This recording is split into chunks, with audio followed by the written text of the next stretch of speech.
7 stages of spiritual awakening. Now I can talk about it because I think I've covered a few of them in my experience. So I wanted to share with you everything I have learned from just my personal experience since my healing and awakening, and everything that I have learned from other spiritual teachers. The first one, some sort of shake-up in your life.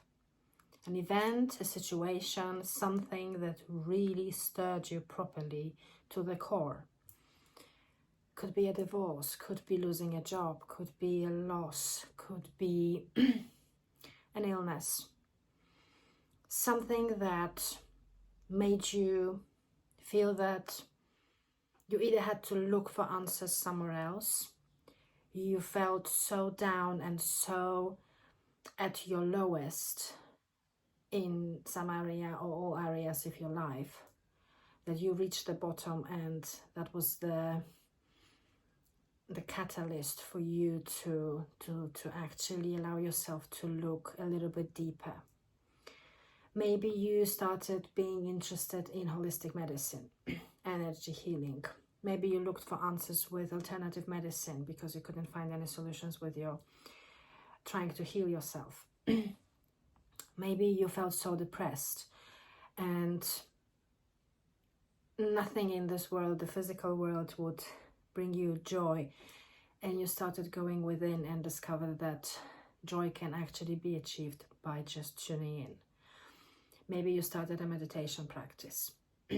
Maybe you had some glimpses that there is more to life. Maybe you had dreams, visions, intuition. Maybe you had a deep conversation with someone. Something has triggered in you this eagerness to open up to something more than this physical reality. And then you reach the point of spiritual awakening, at least like the first breakthrough. You realized you kind of got touched by the divine in some shape or form, either through some sort of amazing meditation or some sort of heart-opening situation. Suddenly you started feeling joy and connectedness with everything in around you. Suddenly you started feeling deep love for yourself and life.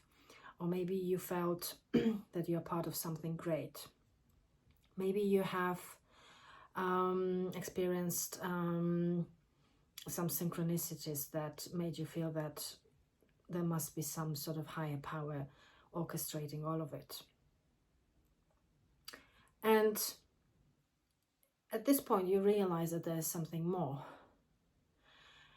and you start exploring this path. Maybe you've just healed yourself, like it was in my case. My healing was the biggest stepping stone in my spiritual awakening.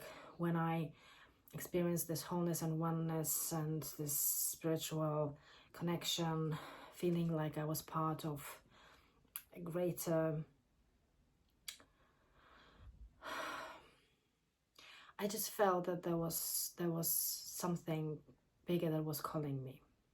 The first thing happened for me a few months before my healing. I started having glimpses of complete inner peace.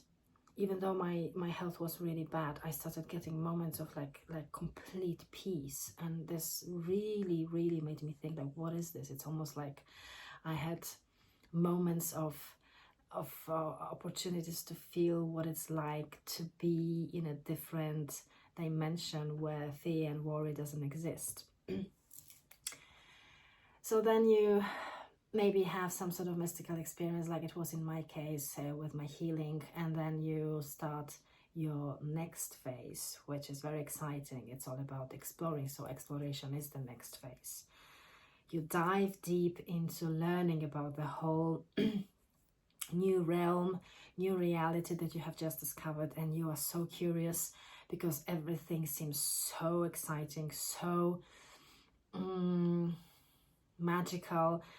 And you come across teachers who talk that you can create your reality, you can change your life, you can become rich, you can become fulfilled, you can heal yourself, you learn all of these things. And many of these things start resonating with you more than ever because you have opened up to this information. And you probably at this point start receiving some sort of upgrades and downloads which are helping you absorb this sort of wisdom, because your soul really truly wants you to awaken. So you probably end up binge watching videos on YouTube, reading books. You feel drawn to some spiritual communities. Maybe you start meditating and do other practices. Suddenly you start having interest in stuff like tarot cards,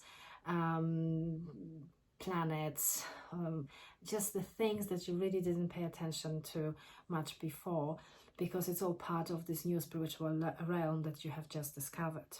It's almost like you stepped into a new reality and you know nothing about it, or you just know a little bit, and now you feel so drawn to actually explore and learn everything about it.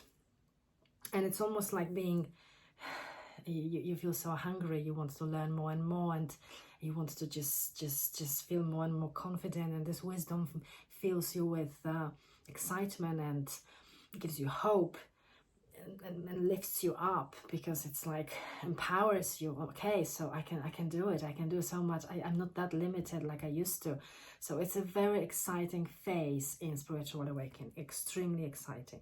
And the interesting thing is you usually get the information sent down to you at the perfect time, almost like synchronicity after synchronicity, perfectly organized, so that you don't get overwhelmed with some crazy things you may not be ready for yet, but it's just given to you one by one, bit by bit, so that you can digest it and just slowly go up and up. And everything resonates with you more than ever before. Like, I remember I used to be into certain things. I even worked with energy a little bit. I did holistic practices, but I was nowhere near to being properly spiritually awakened to compared to after my healing. And everything, like before, I used to like think, oh yeah, maybe angels exist, maybe they don't. It was like, okay, maybe they do. I kind of believed in them, but I wasn't 100% sure. I used to even sometimes go and have some psychic readings, tarot cards occasionally, but I didn't really pay much attention to it. I was like, okay, well, I remember one reading the lady gave to me was actually spot on. Everything she said came true. But even now, with the wisdom that I have after my spiritual awakening, I know that it's not like we have to take it seriously, that it has to happen. You know, when we have a reading, it's just what they see. If they are really good psychics, they see things which are most probable to happen if we choose it, just based on our current energy, but we can always shift to a different timeline, so they won't be able to see that. And then after this period of absolute bliss, after the first state of awakening, where you may have experienced bliss, you may have experienced just the most profound feelings of love, joy, bliss, ecstasy, connectedness with the whole of universe, feeling empowered, feeling like the amount of self-love and love for other people is just amazing. And unfortunately, this drops fairly quickly. For some people it's a few weeks, for some people it's a few months. For me, it was about 6 months. And then you go into this exploration. Actually, for me, exploration started at the same time when I was still in the bliss phase. And then after some time, you start entering the darker side of the spiritual awakening, when you go into the so-called dark night of the soul. People call it shadow work. People call it healing, cleansing. But it has to happen. And during the dark night of the soul, all shadow parts of you have to come to surface, to be faced, to be acknowledged, and to be addressed, to be healed and released.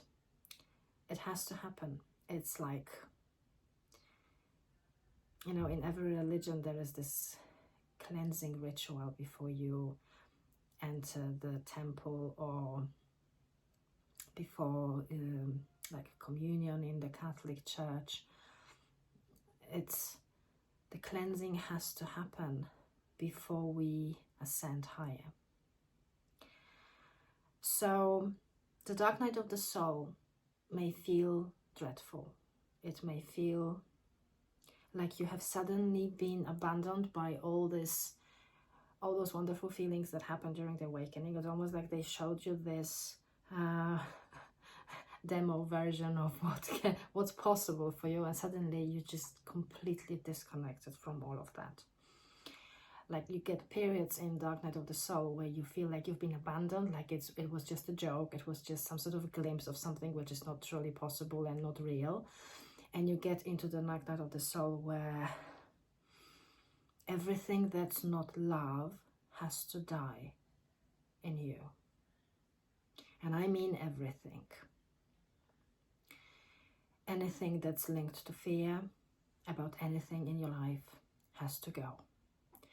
Anything about to do with doubt has to go.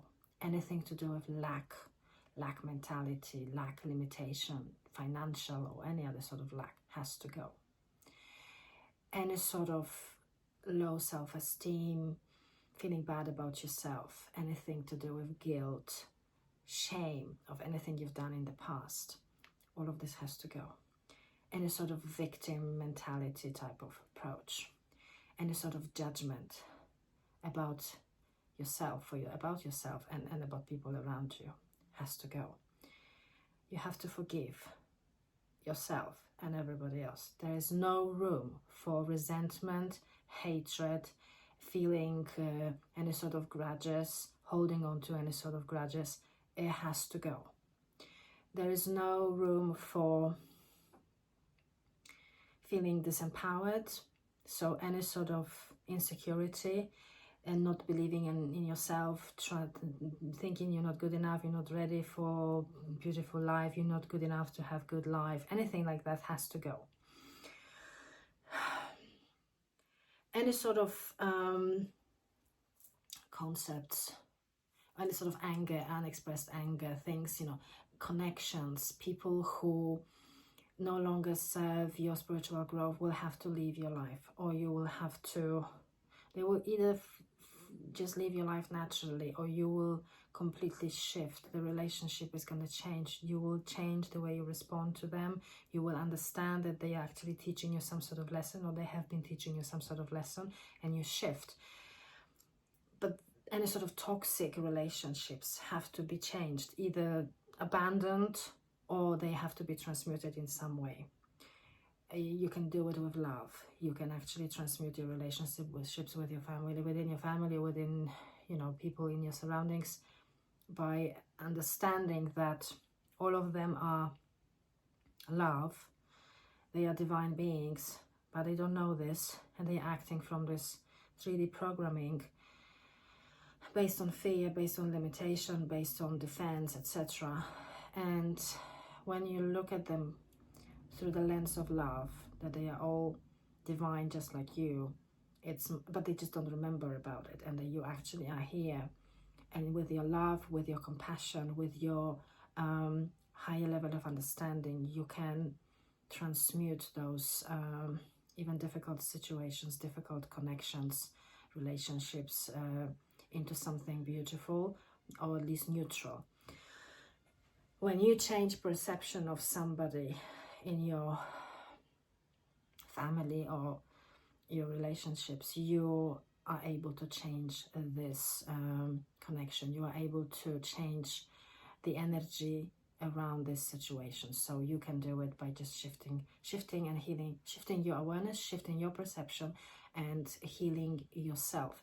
When you heal yourself, when you get rid of all of this, usually things shift naturally, because they are just a reflection of your vibration. So the more healing you're going to do on yourself, the more your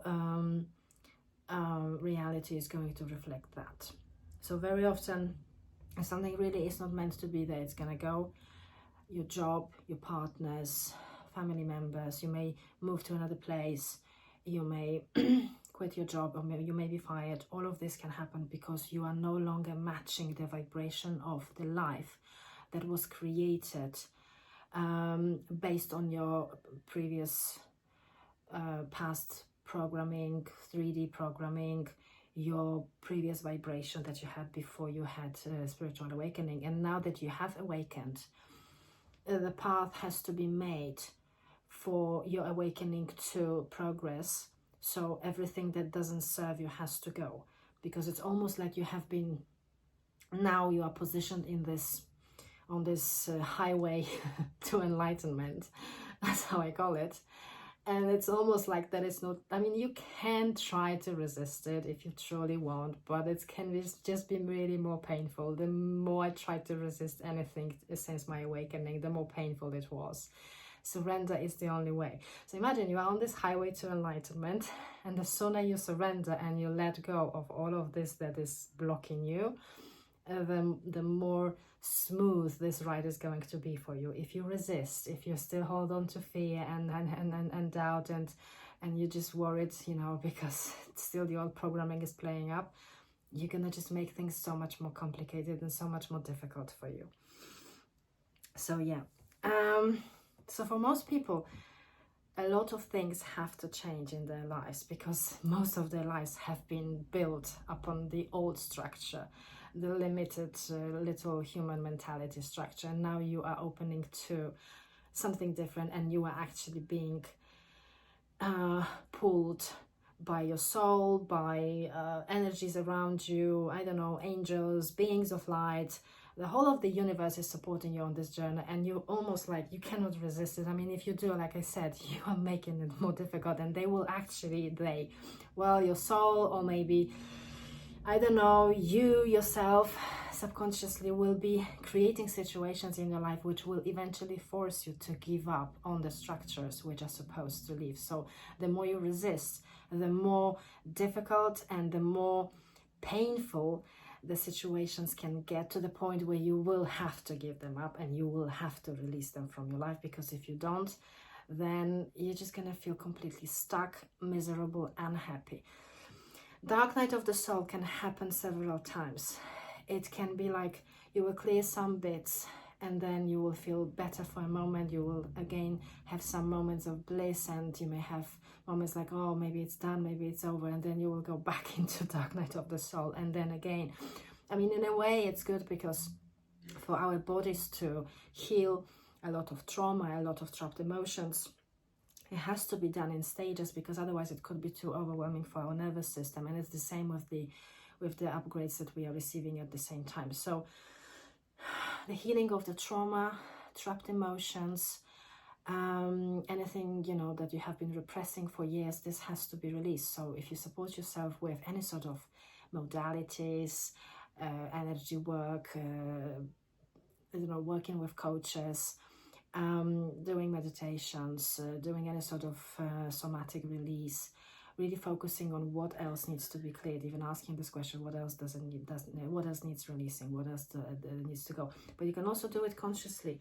Like, if you know that anything that's not divinity and love has to go, then you simply make a list of those things, and you say, okay, so I've got fear about this, I've got doubt about this, I've got low self-esteem. You write them down and you say, these have to go. These parts of you have to die for you to be born again. You have to be born again.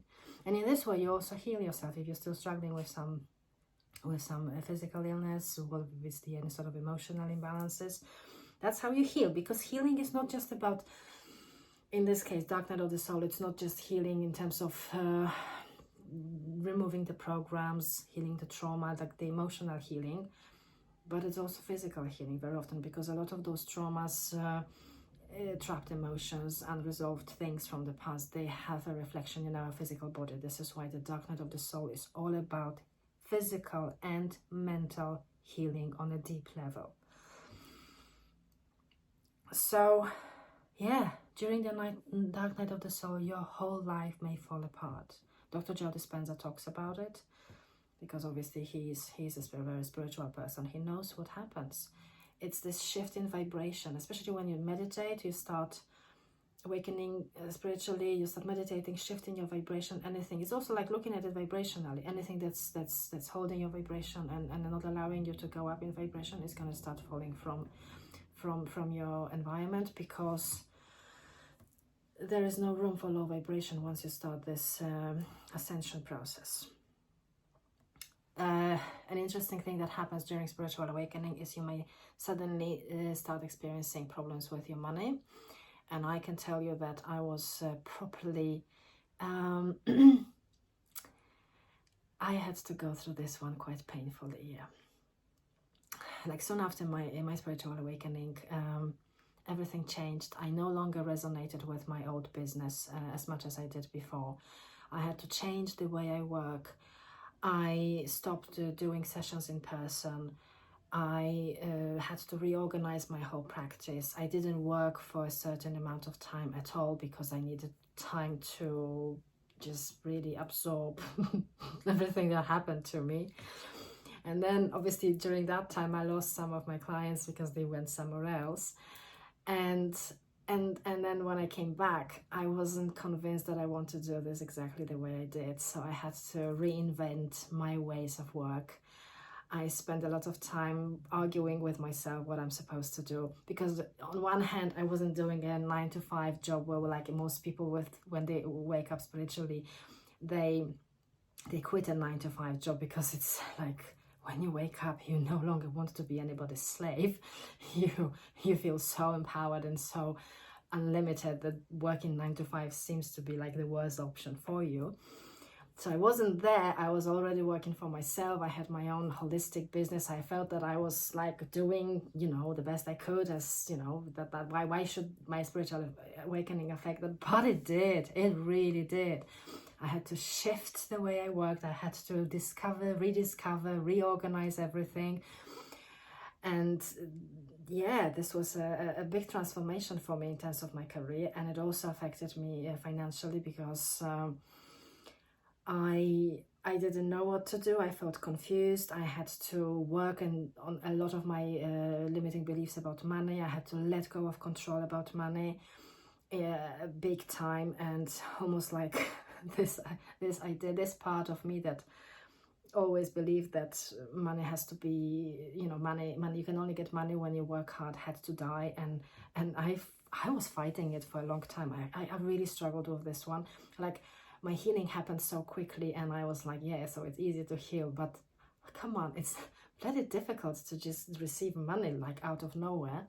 Like, I could not get my head around it. Although it happened, even like at the time of my healing, the divine looked after me, took care of my finances at the beginning when I surrendered.